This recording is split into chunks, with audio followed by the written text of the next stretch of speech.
ഈ വീഡിയോയിൽ നമ്മൾ പ്രധാനമായിട്ടും ഇൻക്ലൂഡ് ചെയ്തിട്ടുള്ളത് ഇവിടെ വിരിഞ്ഞിറങ്ങിയിട്ടുള്ള കുറച്ച് കുഞ്ഞുങ്ങളെ കാണിക്കുക. അതിനോടൊപ്പം തന്നെ നമ്മൾ പുതിയതായിട്ട് ഇവിടെ കളക്ട് ചെയ്ത് കൊണ്ടുവന്നിട്ടുള്ള പ്രാവുകളെ കാണിക്കുക. അതിൻ്റെ കൂട്ടത്തിൽ നമ്മൾ ഈ കേജിൽ ടെറസിൻ്റെ മേളിലെ കേജാണിത്, ഇവിടെ വരുത്തിയിട്ടുള്ള ചെറിയ മാറ്റങ്ങൾ എന്തൊക്കെയാണെന്നുള്ളത് അതും കാണിക്കുക. പുതിയതായിട്ടുള്ള മേടിച്ചിട്ടുള്ള പ്രാവുകളെ പറഞ്ഞു കഴിഞ്ഞാൽ ശരിക്കും ഒരു ജംബോ സൈസ് നാടൻ പ്രാവിനെ മേടിച്ചിട്ടുണ്ട്, പിന്നെ ഒരു നാടൻ പ്രാവിൻ്റെ 2-3 മേടിച്ചിട്ടുണ്ട്, ഇംഗ്ലീഷ് മാക്പേനെ മേടിച്ചിട്ടുണ്ട്. അപ്പോൾ അതൊക്കെയാണ് നമുക്ക് കാണിക്കാനുള്ളത് ഈ വീഡിയോയിൽ. നമ്മുടെ പുതിയ സെയിൽസ് ചാനലിൻ്റെ ലിങ്ക് ഡിസ്ക്രിപ്ഷനിൽ ഇട്ടിട്ടുണ്ട്. അപ്പോൾ നിങ്ങൾ താല്പര്യമുള്ളവർ ഡിസ്ക്രിപ്ഷൻ നോക്കിയിട്ട് ആ ചാനലും കൂടെ ഒന്ന് സബ്സ്ക്രൈബ് ചെയ്യുക. അപ്പോൾ പ്രാവുകളെയൊക്കെ കണ്ടു തുടങ്ങുന്നതിന് മുമ്പ് ഒരു കാര്യം പറയട്ടെ, നിങ്ങൾ ഈ വീഡിയോ കംപ്ലീറ്റ് ആയി കണ്ടതിന് ശേഷം നിങ്ങൾക്ക് ഇഷ്ടമായാൽ സബ്സ്ക്രൈബ് ചെയ്യാത്തവരാണെങ്കിൽ സബ്സ്ക്രൈബ് ചെയ്യുക, നോട്ടിഫിക്കേഷൻ എനേബിൾ ചെയ്യാത്തവരെ നോട്ടിഫിക്കേഷൻ എനേബിൾ ചെയ്യുക.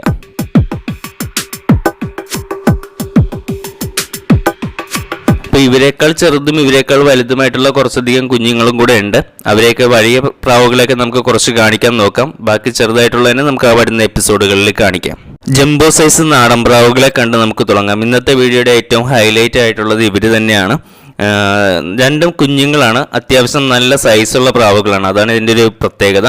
ഏതൊരു പ്രാവിൻ്റെ കുഞ്ഞിനെ വേണമെങ്കിലും നോക്കാനുള്ള പൊട്ടൻഷ്യൽ ഇവർ അഡൾട്ട് ആകുന്ന സമയത്ത് ഇവർക്കുണ്ടാകുമെന്ന പ്രതീക്ഷയിലാണ് ഞാൻ മേടിച്ചേക്കുന്നത്.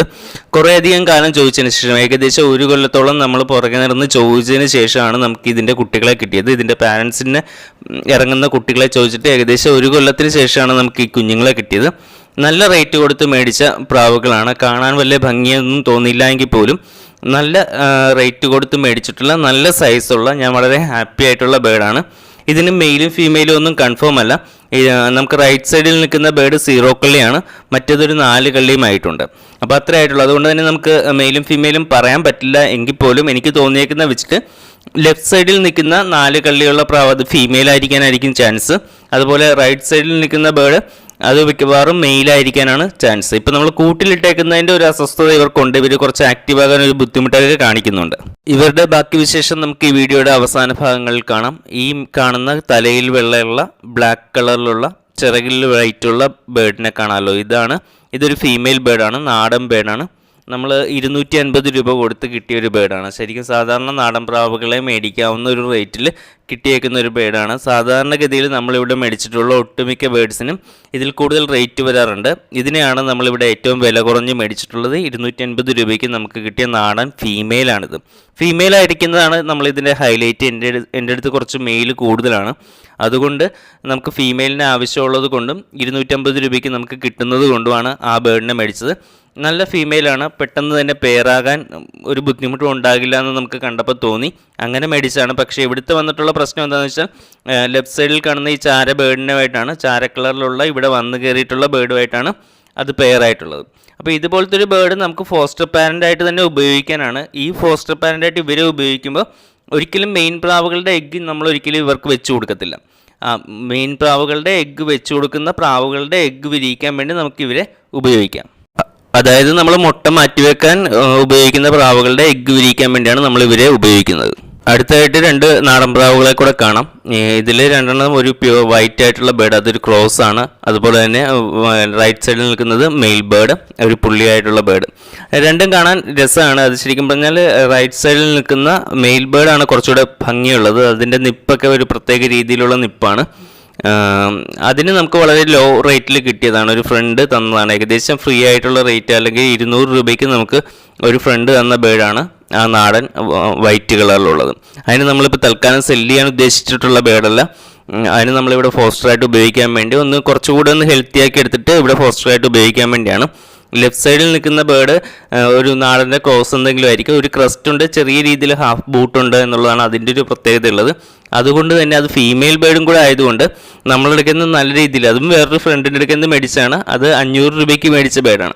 നാടൻ പ്രാവുകൾക്ക് 500 രൂപ കൊടുക്കുമെന്നൊക്കെ ചോദിക്കാം. പക്ഷേ അതിന് ഞാനുള്ള ഉത്തരം പറയുന്നത്, നമ്മൾ ഫീമെയിൽ ആയതുകൊണ്ട് നമുക്കിവിടെ ഫീമെയിൽ വളരെ കുറവായിരുന്നത് കൊണ്ടും പറഞ്ഞ റേറ്റിൽ അങ്ങ് മേടിച്ചു എന്നേ ഉള്ളൂ. ഇപ്പം നമ്മളതിൻ്റെ ടെയിലൊക്കെ ഊരിയിട്ടിട്ട് പതുക്കെ ടെയിലൊക്കെ വന്നു തുടങ്ങിയിട്ടുള്ളേ ഉള്ളൂ. അത്യാവശ്യം ഹെൽത്തിയാക്കി എടുക്കാൻ പറ്റുന്നൊരു ബേർഡാണെന്നുള്ളൊരു വിശ്വാസത്തിൻ്റെ പുറത്താണ് മേടിച്ചേക്കുന്നത്. ഭാവിയിൽ നമുക്ക് നല്ല ബേർഡ്സിൻ്റെയൊക്കെ എഗ്ഗ് വിരിയിക്കാൻ നമുക്ക് ഇവരെ ഉപയോഗിക്കാൻ പറ്റുമെന്നുള്ളൊരു പ്രതീക്ഷയുടെ പുറത്താണ് മേടിച്ചേക്കുന്നത്. ഇതുപോലുള്ള നാടൻ പ്രാവുകൾ ഒരിക്കലും നമുക്ക് വലിയ നഷ്ടമായിരിക്കില്ല. കാരണം നമ്മൾ എഗ്ഗ് മാറ്റി വെക്കാൻ വേണ്ടി ഉപയോഗിക്കുന്നത് കൊണ്ട് തന്നെ ഇതുങ്ങളുടെ റേറ്റ് നമുക്കൊരു വിഷയമാകില്ല. അടുത്തായിട്ട് നോക്കുന്നാൽ ഇംഗ്ലീഷ് മാക്പേയുടെ ഫീമെയിലിനെയാണ് നമ്മൾ മേടിച്ചിട്ടുള്ളത്. അതും കാഴ്ചയിൽ തന്നെ നമുക്ക് ഫീമെയിൽ നല്ല ഫീമെയിൽ ആയിരിക്കും എന്നുള്ളൊരു തോന്നൽ ഒറ്റ കാഴ്ചയിൽ അതിനുണ്ടായിരുന്നു. പെട്ടെന്ന് ജോഡിയാക്കി എടുക്കാൻ പറ്റുന്ന ഒരു ബേർഡ് ആയിരിക്കും എന്നുള്ളൊരു ഫീലിംഗ് കിട്ടി. പിന്നെ ഇതുങ്ങൾ നല്ല രീതിയിൽ കുഞ്ഞുങ്ങളെ നോക്കാൻ സാധ്യതയുണ്ട്. അതുകൊണ്ട് തൽക്കാലത്തേക്ക് നമ്മളിതിനെ ഫോസ്റ്റർ പാരൻ്റായിട്ട് തന്നെ ഉപയോഗിക്കാനാണ് ഉദ്ദേശിച്ചിരിക്കുന്നത്. ഇനി നല്ലൊരു മാക്പേയുടെ മെയിലിനെ കിട്ടുന്ന സമയത്ത് നമുക്ക് മാറ്റാം. അപ്പോൾ ഇത് തൽക്കാലം പെയറയക്കുന്ന ഒരു നാടൻ പ്രാവുമായിട്ടാണ്. ഇത് നാടൻ പ്രാവാണ് ഈ മെയില്. ഇതിൻ്റെ പേര് ശരിക്കും ഇതിന് അസുഖം വന്ന സമയത്ത് വേറൊരു പ്രാവുമായിട്ട് പെയറായിട്ട് അവരിപ്പോൾ കുഞ്ഞിറക്കിയിട്ടുണ്ട്. ഇതിൻ്റെ കാര്യത്തിലേക്ക് വന്നാൽ ഇതിന് കഫക്കെട്ടും ജലദോഷമായിരുന്നു. അതിൻ്റെ ട്രീറ്റ്മെൻറ്റും കാര്യങ്ങളും പീജിൻ ഇന്നാക്റ്റീവ് എന്ന് പറഞ്ഞൊരു വീഡിയോയിൽ നമ്മൾ പറഞ്ഞിട്ടുണ്ട്. പല ആളുകളും ആ വീഡിയോ കണ്ടിട്ടില്ല. പിന്നീട് അങ്ങനത്തെ ഇഷ്യൂസ് വരുന്ന സമയത്ത് അവർ കൂടുതലായിട്ടുള്ള പ്രശ്നങ്ങൾ നേരിടേണ്ടി വരാറുണ്ട്. അതുകൊണ്ട് ആ വീഡിയോ കണ്ടേക്കാം. ഇംഗ്ലീഷ് മാക്പേ ഫീമെയിലിൻ്റെ കാര്യത്തിലാണെങ്കിൽ കൊണ്ടുവന്ന് ഇട്ട അന്നത്തെ ദിവസം തന്നെ അത് പെയറായി. ഇവിടെ ഒരു തക്കാളിപ്പെട്ടിയിലാണ് ഇവർ കൂട് സെറ്റ് ചെയ്തിരിക്കുന്നത്. തന്നെ സെലക്ട് ചെയ്ത് അതിൽ തന്നെ കയറി അവിടെ തന്നെ എഗ്ഗ് ചെയ്യാനായിരിക്കും ചാൻസ്. പ്രത്യേകിച്ച് കുഴപ്പമൊന്നുമില്ല. അവർ കംഫർട്ടബിൾ ആയിട്ട് അവിടെ സെറ്റ് ആയിട്ടുണ്ട്. ഇവിടെയുള്ള 90% പ്രാവുകളെയും നമ്മൾ അങ്ങനെ പെയർ ചെയ്യിക്കാറില്ല. അവർ തന്നെ സെലക്ട് ചെയ്ത് പെയറാകാറാണ് പതിവ്. ഏതെങ്കിലും ബുദ്ധിമുട്ട് നമ്മൾ താല്പര്യമില്ലാത്ത ഏതെങ്കിലും പ്രാവുമായിട്ട് അവർ പെയറാകുന്ന കണ്ടാൽ മാത്രമേ നമ്മളതിനെ സ്പ്ലിറ്റ് ചെയ്യാൻ വേണ്ടി ശ്രമിക്കുകയുള്ളൂ. ഇവിടെ നമുക്ക് നമ്മുടെ ലാഹോറിൻ്റെ പാരൻറ്റ് ഫീമെയിലിനെ കാണാം. അത് മോൾട്ടിംഗ് ഒക്കെ കഴിഞ്ഞിട്ട് ഇപ്പം നല്ല ഭംഗിയായിട്ടിരിക്കുകയാണ്. നല്ല ഭംഗിയായിട്ട് അത്യാവശ്യം നല്ല കാണാൻ നല്ല ക്യൂട്ടായിട്ടിരിക്കുകയാണ്. ഇതിൻ്റെ മെയിൽ ഇതിനേക്കാൾ കുറച്ചുകൂടെ സൈസാണ്. ഇത് ഇവരുടെ നല്ല സൈസുള്ള ബേഡാണ്. കാണാൻ നല്ല ഭംഗിയുള്ളതാണ്. ഇതിൻ്റെ കുട്ടികളെ നമ്മളെ ഇപ്പോൾ സെല്ല് ചെയ്യാമെന്ന് വിചാരിക്കുകയാണ്. അടുത്ത് തന്നെ നമ്മൾ അതിൻ്റെ കുഞ്ഞുങ്ങളെ കൊടുക്കാമെന്ന് വിചാരിക്കുകയാണ്. ലാഹോറിൻ്റെ കുഞ്ഞുങ്ങളെ കാണുന്നതിന് മുമ്പ് നമുക്ക് ഫാൻറ്റെയിലിൻ്റെ കുട്ടികളെ കണ്ടു നോക്കാം. ഇത് ഫാൻറ്റെയിലിൻ്റെ ഒരു കുട്ടിയാണ്. ഇത് ആൽമണ്ട് കളർ തന്നെയാണ്. ടെയിൽ എന്തുമാത്രം വരുമെന്നുള്ളത് നമുക്ക് കണ്ടു തന്നെ അറിയണം. മോൾട്ടിംഗ് ഒക്കെ കഴിയുമ്പോൾ ചിലപ്പോൾ ശരിയാകാനുള്ള ചാൻസ് ഉണ്ട്. നല്ല ബൂട്ടുണ്ട് പ്രാവിന്, നല്ല സൈസും ഉണ്ട്. പക്ഷേ ഇതിൻ്റെ ടെയിൽ എന്തുമാത്രം വരുമെന്നുള്ളത് നമ്മൾ കണ്ടേ അറിയാൻ പറ്റുള്ളൂ. ഇപ്പോഴത്തെ സ്റ്റേജിൽ വളരെ കുറവാണ് ടെയിൽ ഇതിനുണ്ടായേക്കുന്നത്. ഇത് കളർ ഒരെണ്ണം ആൽമണ്ട് തന്നെ ആയിരിക്കും. നല്ല ആൽമണ്ട് കളർ തന്നെ ആയിരിക്കും എന്നാണ് എൻ്റെ പ്രതീക്ഷ. പക്ഷേ ടെയിലിൻ്റെ കാര്യത്തിൽ അത്ര വലിയ ഹാപ്പി അല്ല. എന്തായിരിക്കും എന്നുള്ളത് നമ്മൾ കണ്ടറിയണം. ഇത് എന്നോട് നല്ല ഇണക്കമുള്ള ബേഡാണ്. ഇതിനെ ഫീഡ് ചെയ്യാനൊക്കെ നല്ല സുഖമാണ്. നമ്മൾ തന്നെ ഫുഡ് കഴിക്കുന്നതിനേക്കാൾ പുള്ളിക്ക് നമ്മൾ വാരി കൊടുക്കണമെന്നുള്ള ചിന്തയുള്ള ബേഡാണ്. അതിൻ്റെ കൂട്ടത്തിലുള്ളത് ഈ 2 കുട്ടികളായിരുന്നു. ഈ ബ്ലാക്കിൻ്റെ കാര്യത്തിലേക്ക് വന്നു കഴിഞ്ഞാൽ ഇതിന് ഒട്ടും തന്നെ ടെയിലില്ല. മറ്റേനുള്ള അത്രയും പോലും ടെയിൽ ഇതിന് നമുക്ക് കാണാൻ പറ്റില്ല. കാണാനൊക്കെ നല്ല ഭംഗിയാണ്. പക്ഷേ മറ്റേതിൻ്റെ ഉള്ള അത്രയും പോലും ടെയില് നമുക്ക് ഈ ബ്ലാക്ക് ബെഡിൽ ഇല്ല. രണ്ടും നമ്മുടെ ഫാൻറ്റെയിലിനുണ്ടായ കുട്ടികളാണ്. കഴിഞ്ഞൊരു വീഡിയോയിൽ ഞാൻ എൻ്റെ ഒരു ഫ്രണ്ടിന് ജാക്കോബിൻ മേടിച്ചിട്ട് അതിന് കൊണ്ടായ കുട്ടിക്ക് ഈ ഒരു എക്സാക്ട് സെയിം കുട്ടിയാണ് ഉണ്ടായത്. അതായത് ഞാൻ പറഞ്ഞിട്ടുണ്ടായിരുന്നു 45,000 രൂപ മുടക്കി മേടിച്ച നല്ലൊരു ജാക്കോബിൻ്റെ കുട്ടി ഇറങ്ങിയപ്പോൾ അത് ഈ നമ്മൾ കാണുന്ന ബ്ലാക്ക് കളറിലുള്ള ബേർഡ് സെയിം ആയിട്ട് യാതൊരു വ്യത്യാസമില്ലാത്ത രീതിയിൽ എക്സാക്ട് ഈ സെയിം ബേർഡിൻ്റെ ലുക്കിലാണ് ആ കുട്ടി ഇറങ്ങിയിട്ടുള്ളത്. അപ്പോൾ ഇത് ഫാൻറ്റെയിലിൻ്റെ കുട്ടിയാണ്. അപ്പോൾ ഇതിന് ടെയിലില്ല. പക്ഷേ അവിടെ ആണെങ്കിൽ ജാക്കോബിൻ്റെ കുട്ടിയാണ്, അതിന് ഹെയറും ഇല്ല. അപ്പോൾ ഇതിലൊക്കെ മോൾട്ടിംഗ് ഒക്കെ കഴിഞ്ഞ് വരുന്ന സാഹചര്യത്തിൽ എന്തുമാത്രം വ്യത്യാസം വരുന്നുണ്ട് എന്നുള്ളതൊക്കെ നമ്മൾ വെയിറ്റ് ചെയ്ത് തന്നെ കാണണം. വലിയ പ്രതീക്ഷകളൊന്നും ഈ കാര്യത്തിലില്ല. മോൾട്ടിംഗ് വന്നാലും ഒരു ലിമിറ്റഡ് ആയിട്ടുള്ള ചേഞ്ചൊക്കെ വരാൻ സാധ്യതയുള്ളൂ എന്നാണ് പ്രതീക്ഷിക്കുന്നത്. ഏതായാലും അതിൻ്റെ അപ്ഡേഷൻസ് മോൾട്ടിംഗ് ഒക്കെ കഴിയുന്ന സമയത്ത് നിങ്ങളുമായിട്ട് ഷെയർ ചെയ്യാം. കാണാൻ ഭംഗിയായതുകൊണ്ട് എന്നെ സംബന്ധിച്ചൊരു വിഷയമല്ല. എനിക്കിത് ഹാപ്പിയാണ് ഈ കാര്യത്തിൽ. ഇനി നമുക്ക് അടുത്തായിട്ട് നമ്മുടെ ലാഹോറിൻ്റെ കുട്ടികളെ കാണാം. ഒരു പേരുണ്ട്. ഇവരിപ്പോൾ ഏകദേശം ഒരു 4 കള്ളി അടുത്തായിട്ടുണ്ട്. ഏകദേശം ഇപ്പോൾ മോൾട്ടിങ്ങിൻ്റെ ഫസ്റ്റ് സ്റ്റേജിലുള്ള മോൾട്ടിങ് തീരാറായിരിക്കുന്ന ഒരു സാഹചര്യം. ഏകദേശം ഒരു 3 കള്ളി കഴിഞ്ഞതിന് ശേഷമാണ് ഇതുങ്ങളുടെയൊക്കെ ഒരു കറക്റ്റായിട്ടുള്ള ഭംഗി പുറത്തേക്ക് വരിക. ഇതും അത്യാവശ്യം കുഴപ്പമുണ്ടാകില്ലായിരിക്കും. നമ്മളിപ്പോൾ പാരൻസുമായിട്ട് നോക്കിയാൽ അത്രയും സൈസ് നമുക്ക് ഇവരെ കാണാൻ പറ്റില്ല. കുറച്ച് കഴിയുമ്പോൾ ഇതിന് സൈസ് ഉണ്ടാകാൻ തന്നെയായിരിക്കും സാധ്യത. പാരൻസിൻ്റെ അത്രയും സെയിം സൈസ് തന്നെ ഇതുങ്ങൾക്ക് വരാൻ സാധ്യതയുണ്ട്. നീട്ടവും കാര്യങ്ങളൊക്കെ അത്രയും തന്നെയുണ്ട്. മാർക്കിംഗ് ആണെങ്കിൽ തന്നെ ഒരു സൈഡ് രണ്ടിൻ്റെയും കറക്റ്റാണ്. അപ്പുറത്തെ സൈഡിൽ സാധാരണ ചെറിയൊരു വ്യത്യാസം അപ്പുറത്തെ സൈഡിൽ നമുക്ക് കാണാൻ പറ്റും. അത്യാവശ്യം കാണാൻ കുഴപ്പമില്ലാത്ത നല്ല ഹെൽത്തി ആയിട്ടിരിക്കുന്ന ബേഡ്സാണ്. അപ്പോൾ നമ്മൾ ബേഡ്സിനെയൊക്കെ കുറച്ച് അപ്ഗ്രേഡ് ചെയ്യാനുള്ള തീരുമാനത്തിലാണ്. അതുകൊണ്ട് തന്നെ നമ്മൾ ഈ ഇറങ്ങിയിരിക്കുന്ന കുഞ്ഞുങ്ങളെല്ലാം കുറേശ്ശെയായിട്ട് കൊടുത്തതിന് ശേഷം നമ്മൾ ഒരു ഹംഗേറിയൻ്റെ പെയറിനെ നോക്കാനായിട്ട് ഉദ്ദേശിക്കുന്നുണ്ട്. അതുപോലെ തന്നെ നമ്മളൊരു ബൊക്കാറോനെ കൂടെ അറേഞ്ച് ചെയ്യാൻ വേണ്ടി ശ്രമിക്കുന്നുണ്ട്. അപ്പോൾ ഇതൊക്കെയാണ് നമ്മളുടെ അടുത്ത ഫ്യൂച്ചറിൽ പ്രധാനമായിട്ടും നോക്കി വെച്ചിരിക്കുന്നത്. ചിലപ്പോൾ ഒരു പൊമേറിയൻ പൗഡർ, ഒരു ബൊക്കാറോ ട്രംപറ്റർ, അതുപോലെ തന്നെ ഒരു ഹംഗേറിയൻ ജെയിൻറ്റ് ഹൗസ്, ഇതൊക്കെയാണ് നമ്മൾ ഫ്യൂച്ചറിലേക്ക് പ്ലാൻ ചെയ്ത് വെച്ചിരിക്കുന്നത്. ഈ കുഞ്ഞുങ്ങളെ പതുക്കെ കൊടുത്ത് ഒഴിവാക്കുന്നതിനോടൊപ്പം ആ എമൗണ്ട് കൊണ്ടിട്ട് നമ്മൾ ഈ പറയുന്ന ബേഡ്സിനെ മേടിക്കാമെന്നുള്ളതാണ് പ്ലാൻ ചെയ്ത് വെച്ചിരിക്കുന്നത്. അതുപോലെ തന്നെ ആ മേടിക്കുന്ന കൃത്യം സമയത്തേക്ക് ആക്കി അവരുടെ കുഞ്ഞുങ്ങളെ നോക്കാൻ പറ്റുന്നത്. അതായത് ഹംഗേറിയനോ അല്ലെങ്കിൽ പൊമേറിയൻ, നല്ല പൊമേറിയൻ പൗട്ടേഴ്സോ ഒക്കെ എഗ്ഗ് ചെയ്യുമ്പോൾ അവരുടെ എഗ്ഗ് നോക്കാൻ പറ്റുന്ന ഫോസ്റ്റർ പാരൻസ് നമുക്ക് ഉണ്ടാകണം. അതുകൊണ്ടാണ് നമ്മൾ ജംബോ സൈസ് നാടൻ പ്രാവിനെ ഇന്ന് കാണിച്ചത്.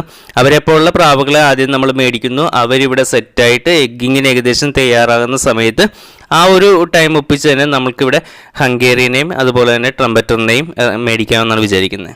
അടുത്തായിട്ട് നമുക്ക് ഹംഗേറിയൻ മിക്സിൻ്റെ കുട്ടികളെ കാണാം. ഇതിപ്പോൾ ഒരെണ്ണമാണ്. മൊത്തത്തിൽ 3 കുഞ്ഞുങ്ങളാണ് നമുക്കുള്ളത്. ഇതിപ്പോൾ ഏകദേശം ഫസ്റ്റ് കള്ളി ആ ഒരു പരുവത്തിലേക്ക് ആയതേ ഉള്ളൂ. അത്യാവശ്യം നല്ല ഹെവി ആയിട്ടുള്ള ബൂട്ടാണ് നിങ്ങൾക്കുള്ളത്. നല്ല ഭംഗിയായിട്ടുള്ള നല്ല ഹെവി ആയിട്ടുള്ള ബൂട്ടാണ്. ഇത് നമ്മൾ ഒരു തവണ ഒന്ന് ഊരി കൂടെ കൊടുത്തു കഴിഞ്ഞാൽ നല്ല ഭംഗിയായിട്ട് കൃത്യമായിട്ട് നമുക്ക് ഇതിൻ്റെ ബൂട്ട് അറേഞ്ച് ചെയ്യാൻ പറ്റും. ഇതുപോലെ 3 കുട്ടികളാണുള്ളത്. ഏകദേശം സെയിം ഏജ് എന്ന് വെച്ചാൽ 2 ക്ലച്ചിലാണ്. ഒരെണ്ണം ഒരു സെയിം ക്ലച്ചും ഒരെണ്ണം ഒരു സിംഗിൾ കുട്ടിയുമായിരുന്നു. ഇതുങ്ങളുടെ കാര്യത്തിലാകുമ്പോൾ ഫസ്റ്റ് മോൾട്ടിംഗ് ഒക്കെ കഴിയുന്ന സമയത്ത് നല്ല ഭംഗിയായിട്ട് വരാൻ ചാൻസ് ഉണ്ട്. ആ ടൈമിൽ നമ്മൾ അതിന് മുമ്പായിട്ട് ബൂട്ടൊക്കെ എല്ലാം കൃത്യമായിട്ടൊന്ന് ഊരി വെട്ടിയൊക്കെ കൊടുത്തു കഴിഞ്ഞാൽ ഫസ്റ്റ് മോൾട്ടിംഗ് കഴിഞ്ഞ് വരുമ്പോൾ നല്ല ഹെവി ആയിട്ടുള്ള രീതിയിൽ തന്നെ വരും. പാരൻസിനെ പോലെ അല്ലെങ്കിൽ ചിലപ്പോൾ പാരൻസിനേക്കാൾ കുറച്ചുകൂടെ ബെറ്റർ ആയിട്ട് വരാൻ ചാൻസ് ഉണ്ടെന്നാണ് എനിക്ക് തോന്നിയേക്കുന്നത് ഇതുങ്ങളെ കണ്ടിട്ട്. ഇതിനെ കൂടാതെ സിംഗിളായിട്ട് നമ്മൾക്ക് ബ്യൂട്ടി ഹോമറിൻ്റെ ഒരു ബ്ലാക്കിൻ്റെ സിംഗിൾ ചിക്കുണ്ട്. അതുപോലെ തന്നെ ഹോമറിൻ്റെ ഒരു സിംഗിൾ ചിക്കുണ്ട്. അതുപോലത്തെ കുറച്ച് ബേഡ്സാണ് നമ്മളുടെ അടുത്ത് ഇപ്പോൾ ബാക്കി കുഞ്ഞുങ്ങളായിട്ട് നിൽക്കുന്നത്. 10-30 കുഞ്ഞുങ്ങൾ ഏകദേശം ഇപ്പോൾ നമ്മളുടെ കയ്യിലുണ്ട്.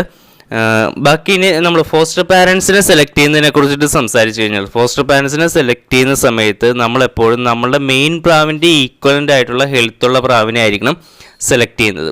അതിനേക്കാൾ തീരെ കുറഞ്ഞു പോകുന്ന രീതിയിലുള്ള ബേഡ്സിനെ നമ്മൾ സെലക്ട് ചെയ്യരുത്.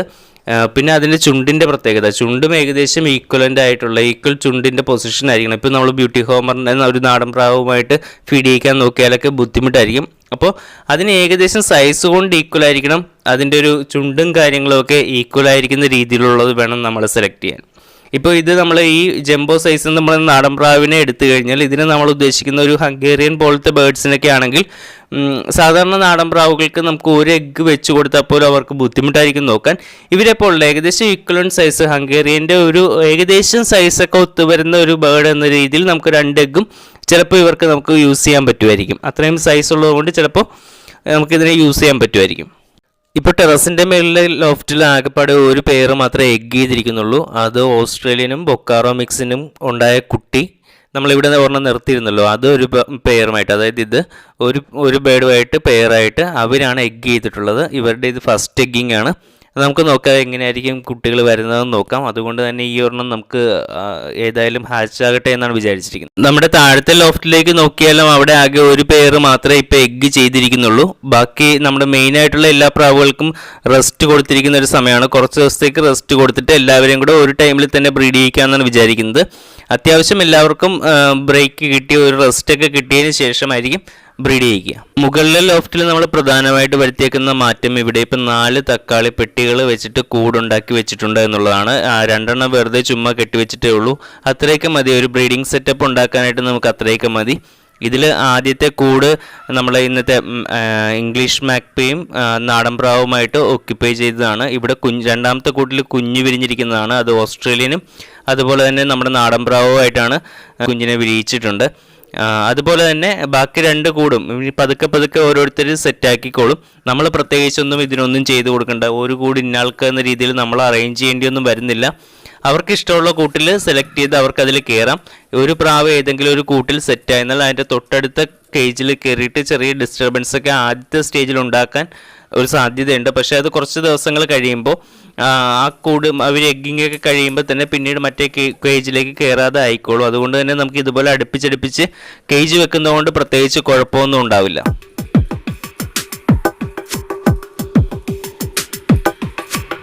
അപ്പോൾ സെയിൽ ചാനലിൻ്റെ കാര്യം നമ്മൾ നേരത്തെ പറഞ്ഞ പോലെ ഡിസ്ക്രിപ്ഷനിൽ അതിൻ്റെ ലിങ്ക് ഇട്ടിട്ടുണ്ട്. നിങ്ങൾ ഒന്ന് വിസിറ്റ് ചെയ്ത് നോക്കുക. എന്നിട്ട് ഇഷ്ടമായെന്നാൽ തീർച്ചയായിട്ടും അതും കൂടെ സപ്പോർട്ട് ചെയ്യുക, സബ്സ്ക്രൈബ് ചെയ്യുക.